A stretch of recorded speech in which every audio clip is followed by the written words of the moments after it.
다윗과 요나단 18장. 다윗이 사울에게 보고하는 모습을 본 요나단은 그에게 깊은 인상을 받았습니다. 두 사람은 곧 끈끈한 우정을 나누는 사이가 되었습니다. 요나단은 다윗에게 마음을 다했고 그 이후로 다윗의 첫째가는 조력자이자 친구가 되었습니다. 사울은 그날 다윗을 집안 식구로 받아들이고 다시 아버지의 집으로 돌아가지 못하게 했습니다. 요나단은 다윗을 깊이 아끼는 마음에서 그와 언약을 맺었습니다. 그리고 언약의 증표로 격식을 갖춘 선물을 주었습니다. 왕자의 겉옷과 갑옷, 칼, 활, 허리띠 등의 무기였습니다. 다윗은 사울이 무슨 일을 맡기든지 그 일을 아주 잘 해냈습니다. 다윗이 일을 너무나 잘하자 사울은 그에게 군대의 작전권까지 맡겼습니다. 일반 백성뿐 아니라 사울의 신하들까지도 모두 다윗의 지도력을 인정하고 칭찬했습니다. 다윗이 블레셋 사람을 죽이고 나서 무리가 집으로 돌아올 때 이스라엘 모든 마을에서 여인들이 또 쏟아져 나와 노래하고 춤추면서 탬버린과 흥겨운 노래와 비파로 사울 왕을 환영했습니다. 여인들은 흥에 겨워 즐겁게 노래했습니다. 사울은 수천 명을 죽이고 다윗은 수만 명을 죽인다. 그 말에 사울은 몹시 화가 났습니다. 사울은 그것을 자신을 무시하는 말로 받아들였습니다. 그는 백성이 다윗에게는 수만 명의 공을 돌리면서 내게는 수천 명의 공만 돌리니 자칫하다가는 그에게 이 나라를 빼앗기겠구나 하고 말했습니다. 그때부터 사울은 다윗을 경계했습니다. 이튿날 하나님께서 보내신 어둡고 우울한 기운이 사울을 괴롭혔습니다. 사울은 거의 제정신이 아닌 상태로 떠들어댔습니다. 다윗은 의뢰하던 대로 하프를 연주했습니다. 사울의 손에 창이 들려 있었는데 그가 갑자기 다윗을 벽에 박아버리겠다 생각하고는 그에게 창을 던졌습니다. 다윗이 몸을 피하여 창은 빗나갔습니다. 그런 일이 2번이나 있었습니다. 사울은 다윗이 두려워졌습니다. 하나님께서 사울을 떠나 다윗과 함께 계시는 것이 너무나 분명했습니다. 그래서 사울은 다윗을 군 지휘관으로 임명해 자기 눈에 띄지 않는 곳으로 보내버렸습니다. 다윗은 자주 전장에 나갔습니다. 그가 하는 일마다 다 잘 되었습니다. 참으로 하나님께서 그와 함께 계셨습니다. 그가 하는 일마다 다 잘 되었습니다. 참으로 하나님께서 그와 함께 계셨습니다. 다윗이 번번이 성공하는 것을 보고 사울은 더욱 두려워졌습니다. 그의 눈에는 임박한 재앙의 조짐이 훤히 보였습니다. 그러나 이스라엘과 유다의 모든 사람은 다윗을 사랑했습니다. 그들은 그가 하는 일을 즐겁게 지켜보았습니다. 하루는 사울이 다윗에게 말했습니다. 내 맏딸 메랍을 자네에게 아내로 주고 싶네. 나를 위해 용감하고 담대하게 하나님의 싸움을 싸워주게. 사울은 블레셋 사람이 나 대신에 다윗을 죽일 것이다. 굳이 내 손으로 그를 칠 필요가 없다는 생각을 품고 있었습니다. 다윗이 당황하여 대답했습니다. 진심이십니까? 저는 보잘것없는 집안 출신입니다. 제가 어떻게 왕의 사위가 될 수 있겠습니까?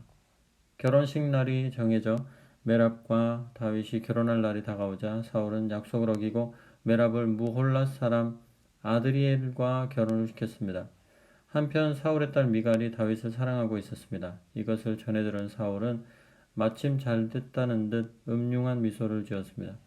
2번째 기회다. 미갈을 믿기로 해서 블레셋 사람이 그를 쉽게 처치할 수 있는 곳으로 내보내야겠다. 사울은 다시 다윗에게 내 사위가 되어주게 하고 말했습니다. 사울이 신하들에게 지시했습니다.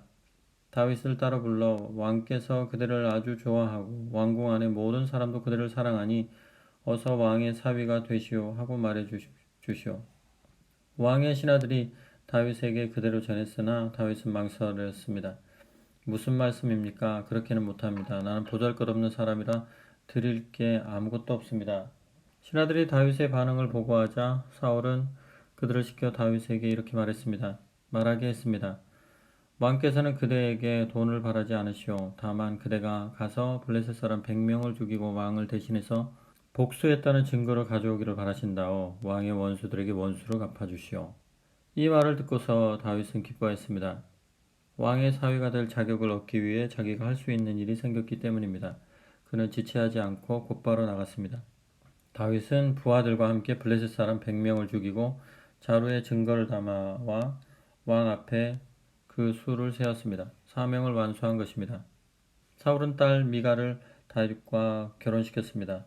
하나님께서 다윗과 함께 계신다는 것과 미갈이 그를 얼마나 사랑하는지 알면 알수록 다윗을 향한 사울의 두려움은 더 커져갔고 결국에는 증오로 굳어졌습니다. 사울은 다윗을 증오했습니다. 블레셋 장군들이 싸우러 나올 때마다 다윗이 나서서 그들과 맞섰습니다.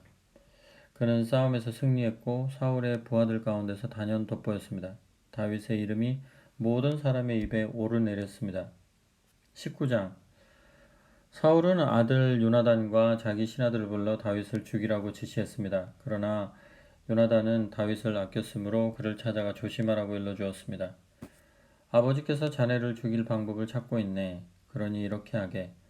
내일 아침에 들판에 나가 숨게.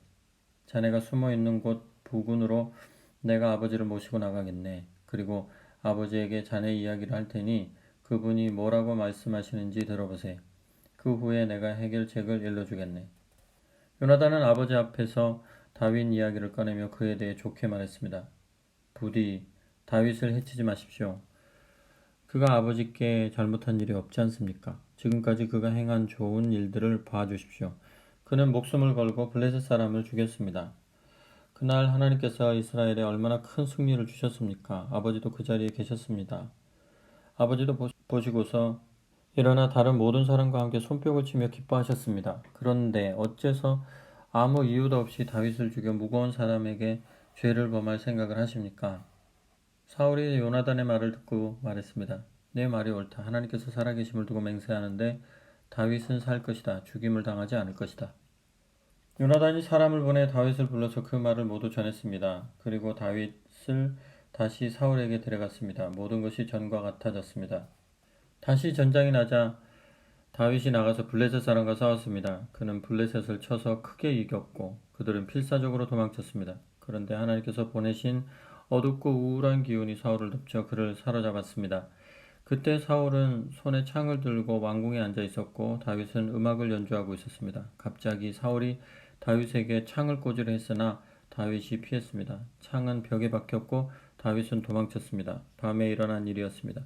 사울은 다윗의 집으로 사람들을 보내어 그의 집을 잘 감시하고 있다가 날이 밝는 대로 그를 죽이라고 시켰습니다. 그러나 다윗의 아내 미갈이 그에게 사태를 알렸습니다. 서두르세요. 이 밤에 몸을 피하지 않으면 내일 아침 죽게 됩니다. 미갈은 창문으로 다윗을 내보냈고 다윗은 무사히 도망쳤습니다. 그런 다음 미갈은 가짜 신상을 가져다가 침대에 뉘어놓고는 그 머리에 염소털 가발을 씌우고 이불을 덮었습니다. 사울의 부하들이 다윗을 잡으러 오자 미갈이 말했습니다. 그이는 지금 아파서 누워 있어요. 사울이 부하들을 다시 보내며 지시했습니다. 침상째로 그를 데려오거라. 내가 직접 그를 죽이겠다. 부하들이 방에 들어가 보니 침대에는 염소털 가발을 쓴 가짜 신상밖에 없었습니다. 사울은 미갈에게 불같이 화를 냈습니다. 내가 어찌 이처럼 나를 속일 수가 있느냐. 내가 내 원수와 한편이 되는 바람에 그자가 도망쳤다. 미갈이 말했습니다. 그가 저를 위협했습니다. 내가 빠져나갈 수 있게 돕지 않으면 너를 죽이겠다고 협박했습니다. 다윗은 무사히 도망쳐 라마에 있는 사무엘에게 가서 그동안 사울이 자기에게 한 일을 모두 말했습니다. 그와 사무엘은 나요스로 물러나 숨어 지냈습니다. 다윗이 라마의 나요스에 있다는 소식이 사울의 귀에 들어갔습니다. 그는 다윗을 잡으려고 곧바로 부하들을 보냈습니다. 그들이 보니 한 무리의 예언자들이 사무엘의 인도 아래 예언을 하고 있었습니다. 그런데 갑자기 하나님의 영이 사울의 부하들에게도 임하여 그들이 예언자들과 함께 큰 소리로 마구 고함을 질렀습니다. 그 소식을 보고받은 사울은 부하들을 더 보냈습니다. 그러자 그들도 곧 예언을 하게 되었습니다. 사울은 세 번째로 부하들을 보냈는데 그들도 분별 없이 고함을 질러댔습니다. 참다 못해 사울이 직접 라마로 갔습니다. 그는 세구에 있는 큰 우물에 이르러 물었습니다. 사무엘과 다윗이 어디 있느냐? 지나가던 사람이 말했습니다. 저기 라마의 나요스에 있습니다. 사울이 라마의 나요스로 향하자 하나님의 영이 그에게도 임했습니다. 나요스에 이르기까지 그는 넋을 잃고 중얼거렸습니다. 옷을 벗고 그곳에 누워 하루 동안 밤낮으로 사무엘 앞에서 뜻 모를 말을 늘어놓았습니다. 사람들은 사울이 예언자가 되다니 누가 짐작이나 했겠는가 하며 오늘까지도 그 일을 이야기합니다. 하나님의 언약으로 맺어진 우정 20장. 다윗이 라마의 나요스에서 빠져나와 요나단에게 갔습니다. 이제 어찌하면 좋겠나. 내가 자네 아버지에게 무슨 잘못을 저질렀다고 그분이 이렇게까지 나를 죽이려 하시는가.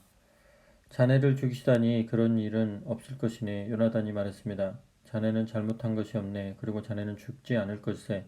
절대로 죽지 않을 거야. 아버지는 모든 일을 나에게 말씀하신다네. 작은 일이든 큰 일이든 작은 일이든 나에게 알리지 않고는 아무 일도 하지 않으시네.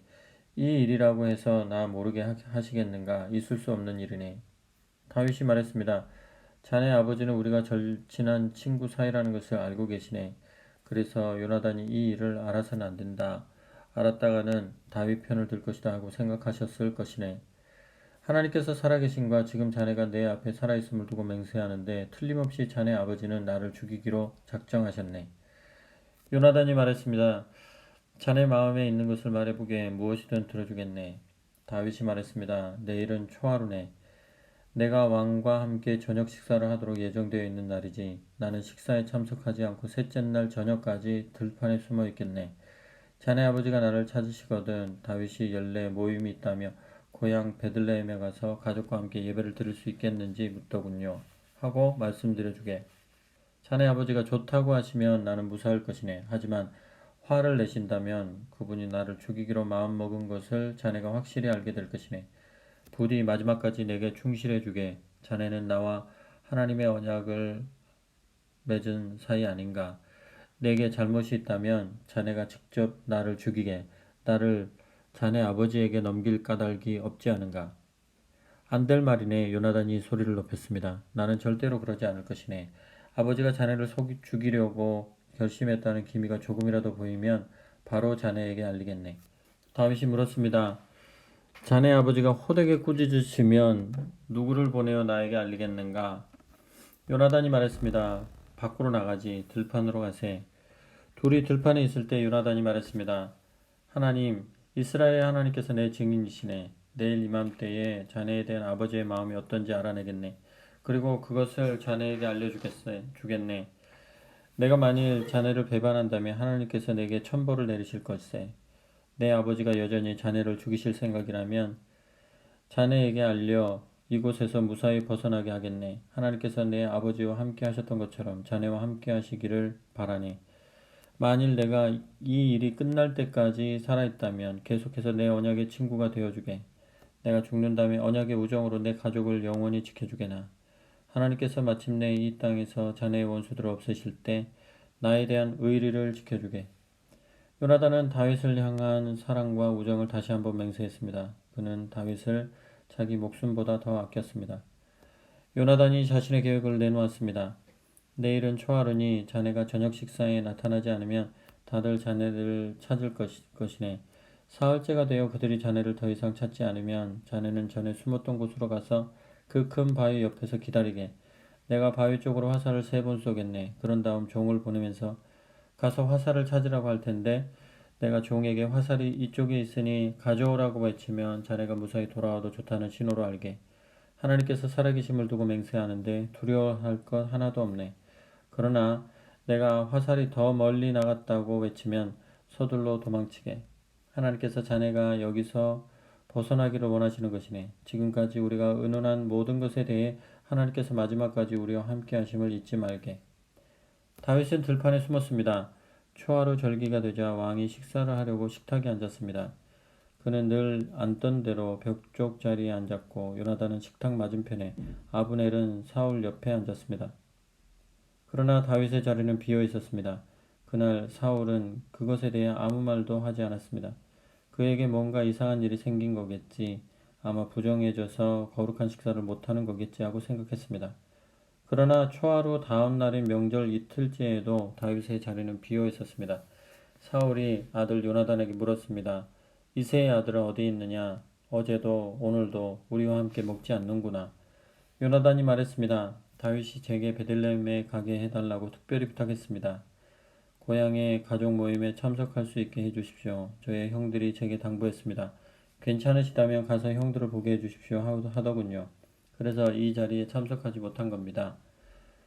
사울은 요나단에게 불같이 화를 냈습니다. 이 더러운 계집의 자식아, 내가 이새의 아들과 한통속이 되어 너와 네 어미 둘 다를 욕되게 하고 있는 것을 내가 모르는 줄 아느냐? 이새의 아들이 이 땅을 활보하고 다니는 한 이 나라에서 너의 장래는 보장할 수 없다. 어서 가서 그를 잡아 이리로 끌고 오너라. 이 순간부터 그놈은 죽은 목숨이나 다름없다. 요나단이 아버지에게 대들었습니다. 죽은 목숨이라니요. 다윗이 무엇을 잘못했다고 그러십니까? 사울은 창을 던져 그를 죽이려고 했습니다. 이로써 요나단은 아버지가 다윗을 죽이려 한다는 것을 확실히 알았습니다. 요나단은 잔뜩 화가 나서 식사자리에서 뛰쳐나갔고 하루 종일 아무것도 먹지 않았습니다. 다윗 생각에 마음이 아팠고 아버지에게 당한 모욕 때문에 속이 상했습니다.